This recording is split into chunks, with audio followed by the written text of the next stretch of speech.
Explaining the Armenian Genocide. Armenia has existed for over a millennia, and the mostly Christian populace have lived in Anatolia, and especially the empires that have conquered the area.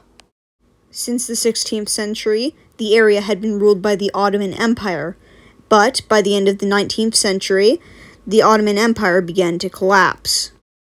Because of their slow decline, the Ottomans began to believe that Armenian nationalism would have a rise, leading to the Armenians leading a rebellion, so the Ottomans began a crackdown on the minority of the Armenians. In the 1890s, the Ottomans would massacre hundreds of thousands of Armenian citizens. However, the treatment would become even worse when, in 1908, a group known as the Young Turks would come to power in the Ottoman Empire. The Young Turks wanted to begin an ethnic cleansing of any minorities that were not Turkish. Some of these minorities included the Greek minority, the Assyrian minority, and of course, the Armenian minority. When World War I broke out and the Ottomans joined the war on the side of the Central Powers, the Ottomans began to fear that the Christian Armenians would team up with the Christian Russians to attack the Ottomans. To stop this, the genocide would begin on April 24, 1915, when hundreds of Armenian intellectuals were slaughtered. Laws would then be passed, allowing them to completely deplete the Ottoman Empire of the Armenian minority. Villages made up of Armenians would be burned, and entire populations would be walked out to the desert left to die. When any would survive, killing squads would be sent after the survivors to hunt them down and kill them.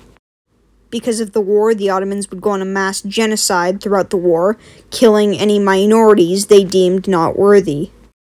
Before 1915, 2 million Armenians lived inside of Turkey. After the genocide ended, only 500,000 were left. Other minorities, such as the Greek and Assyrian minorities, who had lived in the peninsula since Roman times, were also not spared from the genocide. 450,000 Greeks were killed, while 300,000 Assyrians were killed. Because of the genocide, all three cultures would be wiped from the region. Sadly, to this day, despite the fact that 2.25 million people were killed during the genocide, Turkey, or Turkiye, whichever one you prefer, still denies that this event was a genocide. Plus, since Turkey is a part of NATO, other countries wanting to keep their diplomatic relations with Turkey refused to call this a genocide as well, including the United States. The Turkish government will even crack down on those, even their own citizens, who call it a genocide. In conclusion, the Armenian Genocide was the systematic killing of the Armenian people and culture along with other minorities in the Ottoman Empire during World War I.